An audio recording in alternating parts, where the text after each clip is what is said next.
Assalamualaikum warahmatullahi wabarakatuh.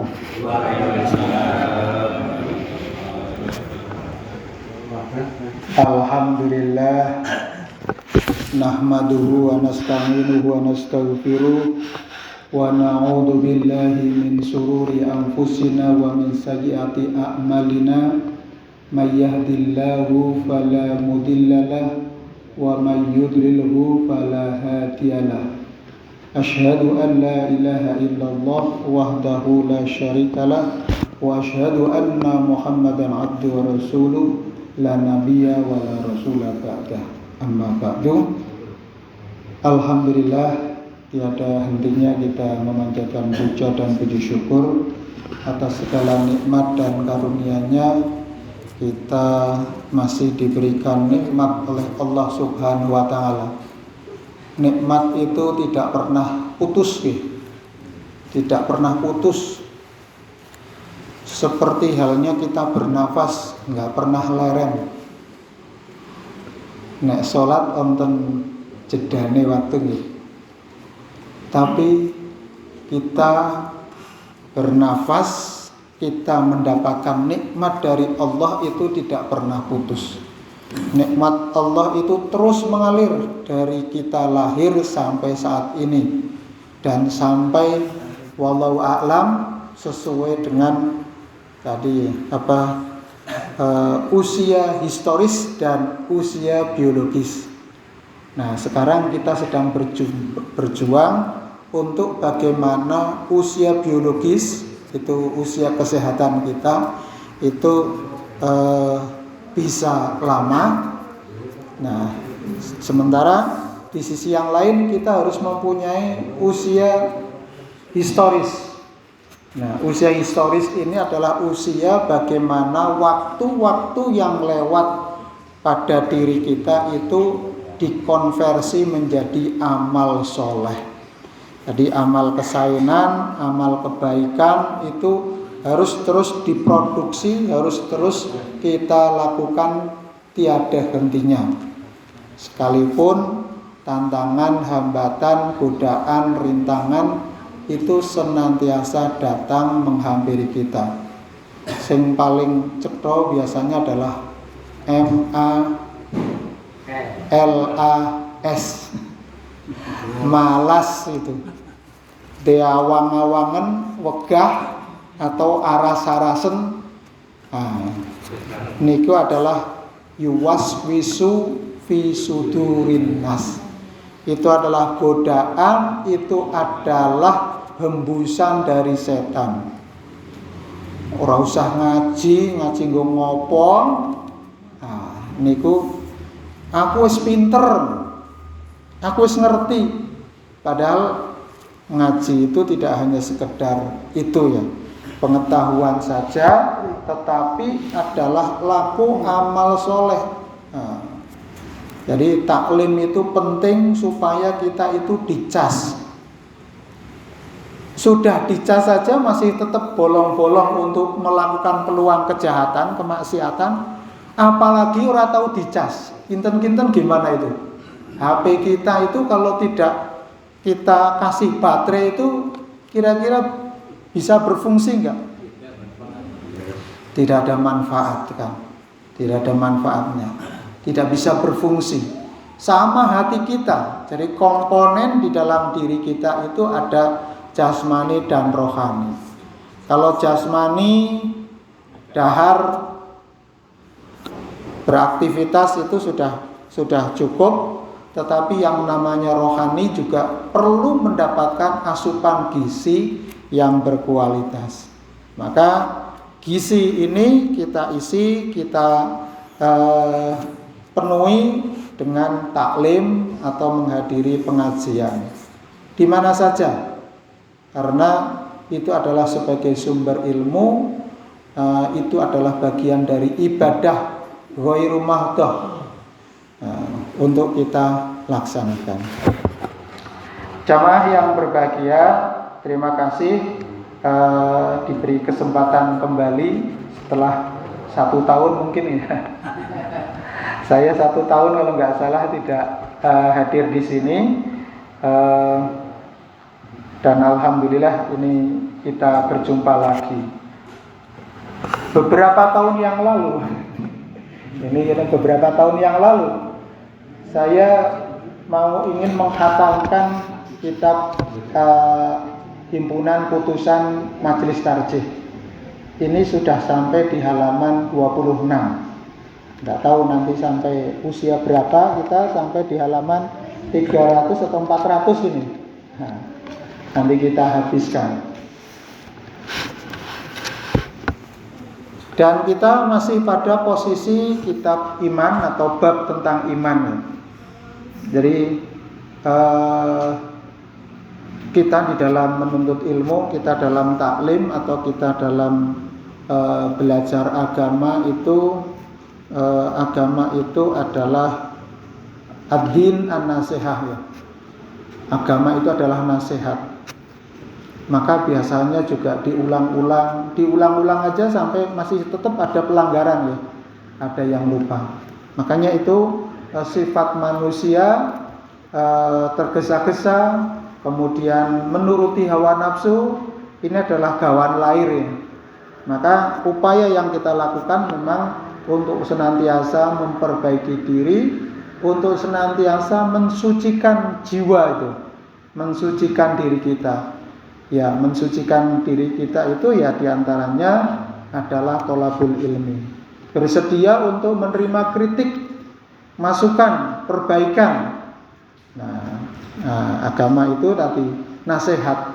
Maka bukan berarti yang ngomong itu sudah lebih baik daripada mustami atau pendengar atau jamaah sekalian, tapi adalah kita saling fastabiqul khairat, berlomba-lomba dalam kebaikan, kebenaran, berfastabiq khairat gitu ya, untuk senantiasa bagaimana mendakwahkan takwa, iman dan takwa kepada Allah itu untuk kita lakukan. Maka ini adalah kesempatan bagi kita untuk mengisi waktu. Terkait dengan kitab iman, kita lanjutkan. Jadi ini adalah yang sudah kita bahas sebelumnya. Saya akan membacakan beberapa dalil-dalil tentang iman yang sudah kita bahas sebelumnya. Nanti sambil nanti kalau ada hal-hal yang memang perlu kita jelaskan kembali, kita ulas kembali. Nah, di halaman 27 ini Allah Subhanahu wa taala berfirman terkait dengan surat Al-Mulk. Tabarakalladzi biyadihil mulku wa huwa ala kulli syai'in qadir. Tabaraka, bertambah-tambahlah berkah Tuhan yang di tangannya, segala kekuatan, dan dialah yang maha kuasa atas segala sesuatu. Jadi Allah maha kuasa terhadap segala sesuatu, apalagi terhadap makhluknya. Makhluk ini adalah hamba atau ciptaan dari Allah. Jadi di alam ini hanya 2 eksistensi sebenarnya, pencipta dan yang diciptakan. Maka Allah lah pencipta segala sesuatu. Sedangkan manusia dan semua benda yang ada di jagat raya ini adalah ciptaan Allah Subhanahu wa taala. Jadi ada makhluk, ada khalik. Khalik adalah pencipta, makhluk adalah yang diciptakan. Innama qauluna li syai'in idza aradna an naqula lahu kun fayakun. Nah, ini terkait dengan kekuasaan Allah di dalam surat An-Nahl ayat 40. Innama qauluna li syai'in, sesungguhnya firmanku kepada sesuatu, idza aradna an naqula lahu, Apabila aku menghendaki adanya, aku hanya mengatakan kun fayakun, maka jadilah ia. Jadi Allah Subhanahu wa taala itu memiliki kekuasaan. Kekuasaan mungkin bayangan kita, pikiran kita mungkin kekuasaan yang bisa kita nalar ya. Tapi kita tidak boleh menalar, menyamakan kekuasaan Allah itu dengan kekuasaan kita. Nah, kalau seperti itu maka jatuh kepada tadi menduakan Allah. Maka apabila Allah berkehendak, segala sesuatu itu hanya Allah berfirman kun fayakun, maka jadi. Nah, jadinya bagaimana? Ada proses-proses. Kalau terkait dengan penciptaan manusia pertama ya kun fayakun. Kemudian manusia berikutnya ya pakai proses biologis. Dari ada pertemuan dua lawan jenis yang berbeda sehingga menghasilkan keturunan dari Adam dan Hawa. Nah, bagi Allah segala sesuatu adalah mudah. Maka Allah Maha kuasa atas segala sesuatu. Kemudian wa bikulli syai'in alim. Ini dalam surat Al-Baqarah ayat 29, wa huwa bikulli syai'in alim. Allah itu dan Dia itu Maha mengetahui segala sesuatu. Jadi keimanan kita kepada Allah itu adalah harus sampai pada hakul yakin. Kalau tidak pada hakul yakin, itu mudah sekali kita untuk melakukan perbuatan dosa dan maksiat. Sebenarnya kita sudah yakin, tapi tadi peluang untuk kita tergelincir itu sangat besar. Sehingga kita harus senantiasa tadi dibersihkan hati kita, dibersihkan pikiran kita. Karena al-insan mahalul khata' wan nisyan. Manusia itu mahal tempatnya lupa dan salah. Gampang sekali untuk berbuat salah.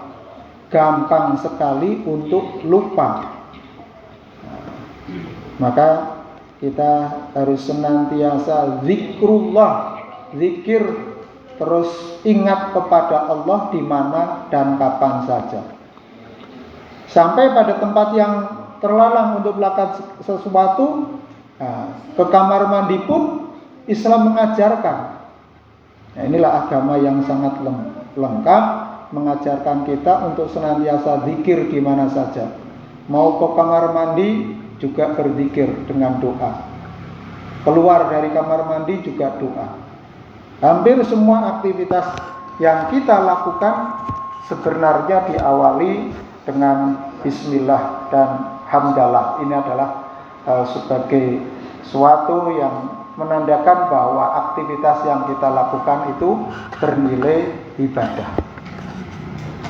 Jadi Allah itu Maha mengetahui segala sesuatu.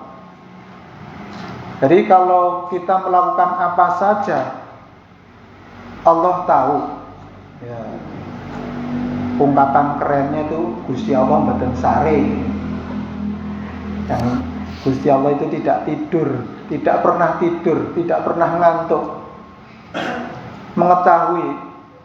Teknologi manusia itu bisa mengetahui segala sesuatu dengan CCTV. Nah, itu yang bisa terekam videonya. Sementara aktivitas kemana saja kita lakukan, itu kita bisa dipantau dari kalau kita bawa HP Android ya. Kemana kita pergi, itu kita terpantau itu. Jadi biasanya kalau maling sing pinter, biasanya itu HP-nya dibuang, ditinggal tenggeriyo. Kalau mau melakukan kejahatan, dia tinggalkan. Dia hilangkan jejak-jejak digital, jejak-jejak fisik ya. Karena setiap apa yang kita pegang nanti terekam di situ, nempel. Ada bukti yang namanya sidik jari. Maka maling sing pinter ya nganggo kaos tangan, nganggo masker, tutupi kacamata hitam. Karena diantara panjenengan itu nggak ada yang foto KTP niku mejam, merem gitu. Nggak ada, pasti melek, mesti dibuka, tidak boleh pakai masker. Karena retina kita itu tidak ada yang sama. Kalau ini ada 4 miliar manusia di dunia, yaitu ada 4 miliar sidik jari retina mata. Nah, itu yang tidak bisa. Makanya kan kita foto KTP, foto SIM, foto paspor itu pasti ada sidik jari dan foto wajah kita. Karena itu bisa diidentifikasi, ini jejaknya sapa. Ini teknologi manusia sudah secanggih seperti itu. Bayangke Allah, semakin manusia canggih berarti penciptanya semakin canggih. Teknologi Allah luar biasa. Ya. Jadi sangat jelas ini ya. Dalam surat Al-Baqarah ayat 29, wa huwa bikulli syai'in alim. Dan Allah itu maha mengetahui segala sesuatu.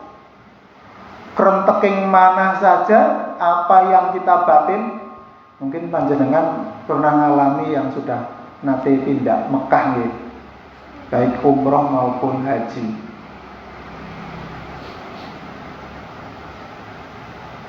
Apa yang kita batin, Victor ya, pikiran kotor di Mekah. Di depan Ka'bah pikirannya kotor, udah. Saya pernah mengalami sendiri pengalaman ketika umroh. Saya merasa bahwa merasa kemeliti ini, sok tahu ini, sok tahu lah. Pokoknya istilahnya nggak mau ngalah dengan orang lain. Kebetulan kami bertiga rombongan jamaah umroh, tapi pada setelah selesai umroh itu kita sampai itikaf, berangkat ke Masjidil Haram.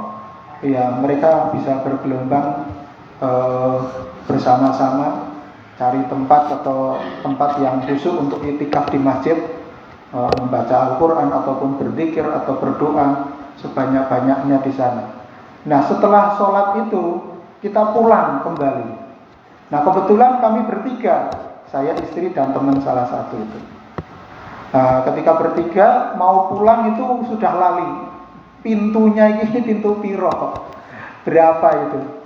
Nah, akhirnya kita bertiga keluar dari Masjidil Haram, kemudian mau pulang. Ceritanya mau pulang, itu 3 orang itu mengeluarkan pendapatnya masing-masing dan semuanya dituruti. Pertama pendapat saya, saya ngeyel, minta. Perasaannya itu ke sebelah sana. Maka kita coba ke sana. Terus sampai di sana semakin jauh dari tempat kita mau pulang itu. Sudah sampai ya dari bar Isya itu sampai mungkin sekitar 2 jaman itu. 3 orang itu saling berpendapat. Akhirnya ya elek-elekan gitu. Nah, yang terakhir pendapat istri saya. 2 orang sudah terpatahkan, tidak terbukti. Semakin jauh dari jalan pulang. Akhirnya istri saya mengetahui bahwa dia sudah niteni ada jam tower atau tower Zam-Zam ya, apa jam itu ya. Jam itu kalau kita lewat depan tower jam itu, maka kita akan ketemu jalan pulangnya. Nah, akhirnya mengikuti pendapat yang terakhir itu, coba saja. Dan alhamdulillah ketemu toilet 13 itu ya. Jadi kalau sudah ketemu toilet 13 itu sudah jalan pulang sudah jelas. Ya, karena hari pertama itu seperti itu. Jadi biasanya kalau ada perasaan kita di tanah suci itu yang negatif, Allah itu akan betul-betul langsung membalas.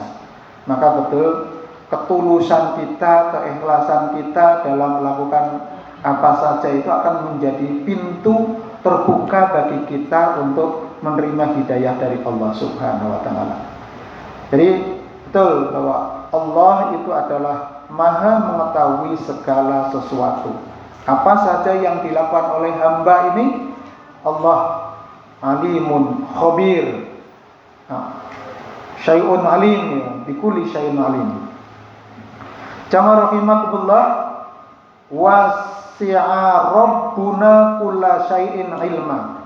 Ini dalam surat Al-A'raf 89 Allah berfirman, wasi'a rabbuna kulla syai'in ilma. Pengetahuan Tuhan kami meliputi segala sesuatu. Ya, ini ditandaskan di dalam surat Al-A'raf bahwa Allah itu Maha mengetahui. Pengetahuan Allah itu meliputi segala sesuatu.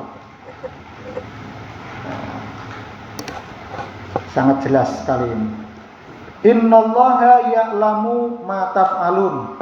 Dalam surat An-Nahl ayat 91, sesungguhnya Allah itu Maha mengetahui apa yang kamu kerjakan. Jadi kita bangun tidur sampai tidur kembali, sampai tidur terus. Itu akhirnya Allah adalah Maha mengetahui apa yang kita kerjakan. Tidak ada luput. Di dalam surat Al-Zalzalah, wa may ya'mal mithqala dzarratin khairan yarah. Jadi segala apa kebaikan yang kita lakukan itu Allah itu mengetahui. Allah itu akan memberikan balasan kebaikan yang kita lakukan. Demikian juga fa may ya'mal mithqala dzarratin syarran yarah. Maka barang siapa yang melakukan kejahatan sekecil biji atom pun Allah juga akan memberikan balasan. Ini adalah bahwa Allah itu betul-betul Maha mengetahui yang baik dan yang buruk yang dilakukan oleh setiap makhluknya ataupun hamba-hambanya. Dan itu Allah akan memberikan balasan. Yang baik itu akan khairu yarah, lebih balasannya itu akan lebih baik lagi, bisa dilipat gandakannya. Nah, ini dalam surat An-Nahl. Kemudian di dalam surat Al-Mu'minun, subhanallahi amma yasifun. Maha suci Allah daripada apa yang mereka sifati. Jadi apa? Sifat pengetahuan, ya Allah meliputi segala sesuatu. Sifat terhadap kekayaan, Allah Maha Kaya. Sifat terhadap bagaimana Allah mengampuni, ya Maha Pengampun, akan mengampuni hamba-hambanya selama hamba-hambanya itu bertobat memohon ampun kepada Allah.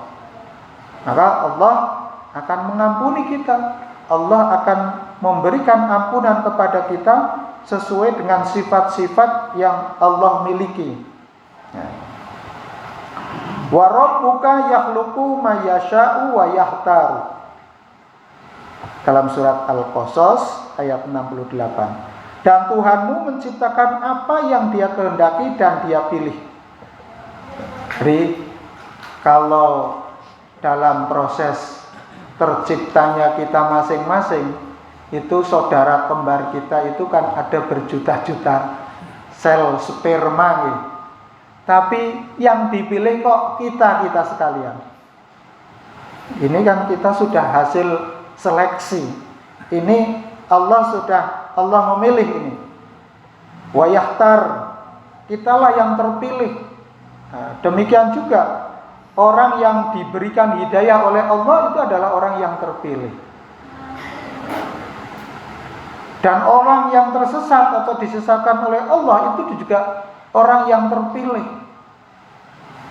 Tapi orang yang tersesat kemudian mereka itu adalah mendapatkan hidayah, ini juga orang yang terpilih.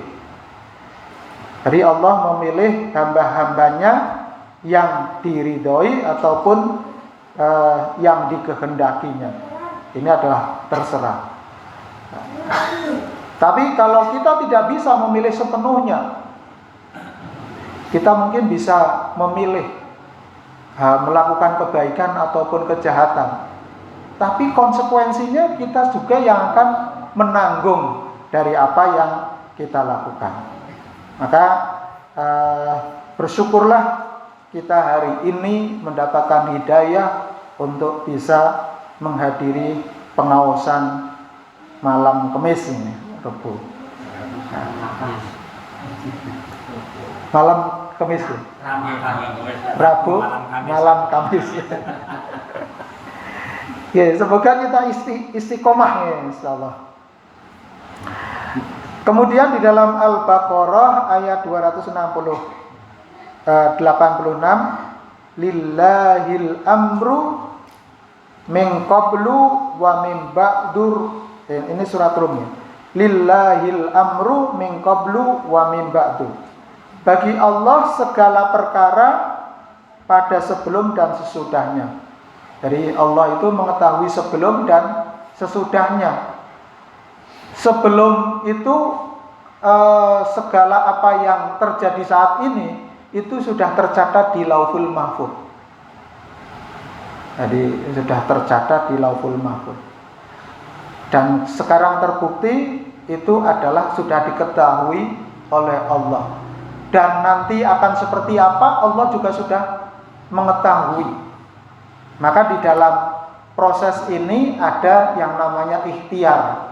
Makanya yang namanya kelahiran, kematian, jodoh, itu kan sudah ditakdirkan oleh Allah, sudah dicatat oleh Allah. Tapi bagaimana prosesnya itu sesuai dengan ikhtiar kita.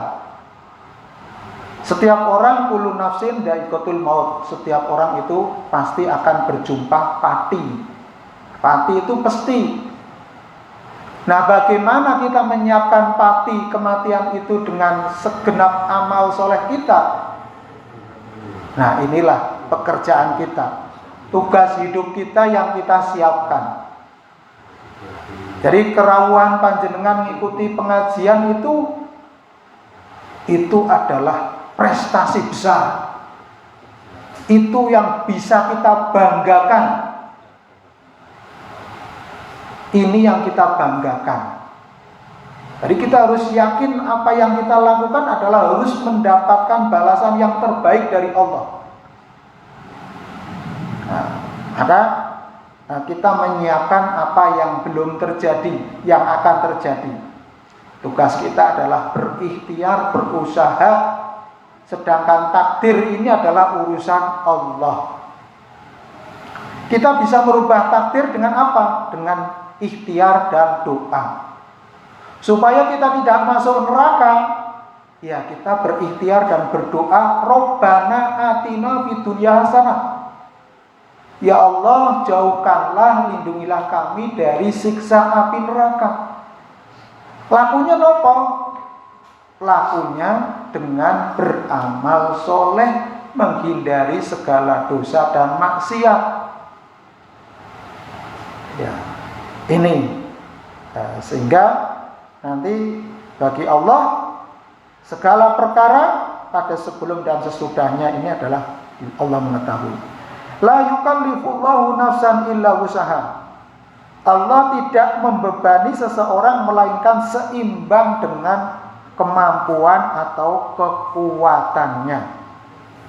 Nih, dalam surat Al-Baqarah 286. Jadi kita diberikan ujian, cobaan, itu ya sesuai dengan kadar kemampuan kita.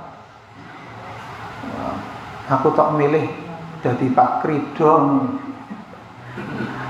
sing ora tau diuji. Padahal Pak Krido ya aku ya jane ujian terus iki. Ya. Panjenengan rawuh ke sini itu juga sudah melalui seleksi ujian tenan itu. Tadi penyakit MALAS itu ya bisa kita tundukkan, alhamdulillah. Ini ujian. Jadi Allah itu tidak akan membebani seseorang melainkan seimbang dengan kekuatannya, kemampuan kita. Maka insya Allah kita senantiasa ikhtiar, kita berusaha untuk melakukan yang terbaik. Berikutnya jamaah rahimakumullah, hadis dari Ibnu Abbas. An Abi Abbasin anna qauman tafakkaru fillahi azza wa jalla faqala Nabi sallallahu alaihi wasallam tafakkaru fi khalqillah wa la tafakkaru fillah fa innakum lan taqdiru qadaruhu wa anhu aidan bilafdi akhar tafakkaru fil khalqi wa la tafakkaru fillah fi khalqi fa innakum la taqdiruna qadaruhu rawahu Abu Sa'id. Hadis dari Ibnu Abbas bahwasanya orang banyak sama memikirkan keadaan Allah yang maha mulia dan agung. Maka Nabi SAW bersabda, fikirkanlah makhluk Allah dan jangan memikirkan zatnya, karena kamu tidak akan dapat menduga kekuasaannya. Dan dari Ibnu Abbas juga dengan lain perkataan, fikirkanlah kamu dengan keadaan makhluk dan jangan fikirkan keadaan Khalik Allah yang maha mencipta, karena kamu tidak dapat mengukur kekuasaannya. Riwayat Abu Sa'id. Jamaah rahimakumullah, di sini kita sebenarnya diberikan kebebasan untuk berpikir. Kebebasan memikirkan apa saja. Menggalih pekerjaan, menggalih keadaan, menggalih situasi ekonomi, menggalih situasi politik, menggalih situasi masjid. Piye carane masjid itu ngrembaka makmur jamaahnya. Nah, apa perlu diberikan sediakan hadiah wedhus teng masjid, sing absen sholat jamaah 5 waktu entuk wedhus. Ketoke rame niki nggih. Nggih. Kaya tiket nonton voli nggih. Tapi Allah akan memberikan yang terbaik dan yang utama kepada orang yang mampu melakukan. Jadi berpikirlah tentang makhluk. Fikirkanlah kamu dengan keadaan makhluk. Jadi kita boleh memikir apa saja. Maka sampai ada yang namanya ilmu, namanya filsafat. Filsafat itu adalah ilmu atau mode of science itu. Jadi ibunya atau nenek moyangnya ilmu pengetahuan. Semua ilmu pengetahuan pasti ada namanya filsafatnya. Filsafat itu adalah alat cara manusia itu berpikir sekuat-kuatnya dengan akalnya. Mikir langit, mikir antariksa. Makanya banyak tokoh-tokoh muslim itu yang tadi ahli di dalam bidang astronomi, ahli dalam bidang matematika, ahli dalam bidang geografi, ahli dalam bidang kedokteran, karena ini berpikir. Kira itu cuma suruh berpikir. Nah, hanya saja ada batasannya, di mana kita boleh berpikir dan di mana kita tidak boleh berpikir. Maka di dalam hadis dari Ibnu Abbas ini, tafakkaru fillahi azza wa jalla, berpikirlah kamu, atau bahwasanya orang banyak memikirkan keadaan Allah yang maha mulia dan agung. Maka Rasulullah bersabda, tafakkaru fi khalqillah wala tafakkaru fillah. Berfikirlah tentang keadaan makhluk. Jadi kita itu memang dianjurkan untuk berfikir tentang diri kita, keadaan kita, lingkungan kita, masjid kita, keadaan masyarakat kita, keadaan bangsa kita. Dipersilahkan sekuat dan semampu pikiran kita. Tapi Rasulullah melarang wala tafakkaru fillah. Maka dan jangan memikirkan zat Allah.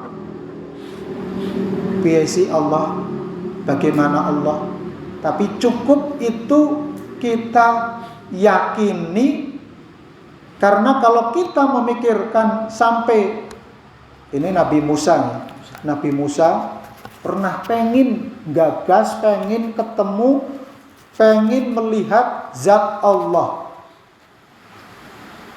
Maka yang terjadi adalah meletuslah gunung Turusina. Kita aja tidak bisa lihat kentut kita. Kalau kita flatus nih, bunyinya terdengar tuit nih, dan terasa baunya, tapi tidak bisa kita lihat. Itu satu. Tadi yang namanya benda yang gaib itu tidak bisa dilihat dengan mata kepala, tapi ada di dalam keimanan, keyakinan yang kita miliki. Maka kita dilarang untuk memikir itu, karena sampai kapanpun kita tidak kuat, tidak mampu, tidak punya instrumen, akal kita tidak mentok. Akal ini hanya melihat apa yang bisa dilihat, apa yang dirasa, apa yang diraba, mungkin semua indera ini. Ada indera 6 ya, 6 indera ya. Itu menjadi instrumen kita atau menjadi alat kita. Kita tidak boleh berpikir tentang zat Allah, karena itu kita tidak mungkin untuk memikirkannya. Maka sama seperti ketika Nabi Ibrahim alaihissalam mencari hakikat Allah. Penelitian Nabi Ibrahim apa? Sing ditonton bulan pertama. Bulan itu ciri-cirinya apa? Kalau bulan purnama itu kan indah sekali. Bunder seser, kemudian sorote, betul-betul seperti siang yang terang. Bisa nggak moco, nek wengi-wengi moco, nek bulan pertama bisa. Itu indah. Tapi seiring dengan perjalanan waktu, semakin malam, cahayanya redup.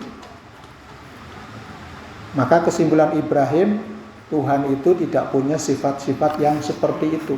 Sifatnya redup, bahkan bisa tenggelam, bisa hilang. Maka datanglah waktu fajar.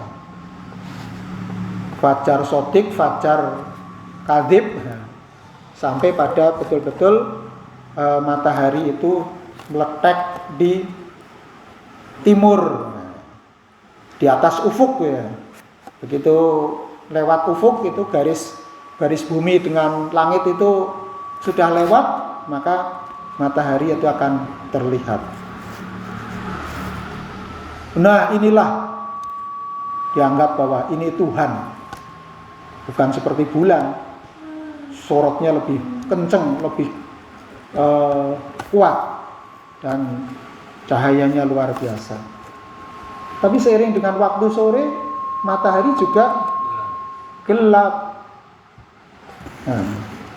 Maka kesimpulan Ibrahim bahwa Allah itu tidak punya sifat-sifat seperti itu. Allah itu justru adalah meliputi segala sesuatu. Bahwa bukan tenggelamnya matahari, bukan tenggelamnya bulan yang hilang, tapi hakikatnya Allah lah yang ada di balik itu semuanya.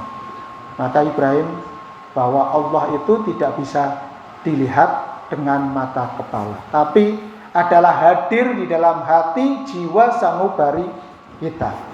Inilah bahwa Allah itu tidak perlu kita usaha manusia untuk melihat, tetapi adalah kehadiran Allah nyata dalam setiap yang kita pikirkan oleh manusia. Kita memikirkan apa saja, ujung-ujungnya adalah bertemu dengan Allah.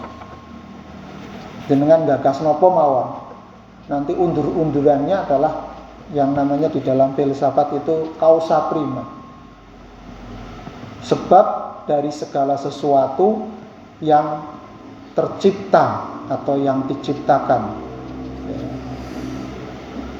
Mau apa saja yang kita pikirkan, ujung-ujungnya adalah kepada Allah. Makanya sebenarnya kalau betul-betul manusia itu fair, betul-betul memanfaatkan akal pikirannya manusia, semakin manusia itu adalah rasional, sebenarnya dia akan kembali kepada keimanannya. Karena itu adalah fitrahnya. Hanya saja persoalannya tadi ada gengsi. Makanya yang namanya ateisme, tidak percaya kepada Tuhan, sebenarnya proses berpikirnya belum selesai. Ya. Makanya kalau dia terus menggunakan akal pikirannya, ilmuwan yang menggunakan pikirannya betul, akan ujung-ujungnya kembali kepada Allah Subhanahu wa Ta'ala. Bukan sebaliknya, kalau dia justru menuhankan dirinya, merasa mampu menciptakan sesuatu, membuat teknologi yang memudahkan dirinya, akhirnya ya tadi ini adalah akan membedakan antara orang yang beriman dengan orang yang kafir.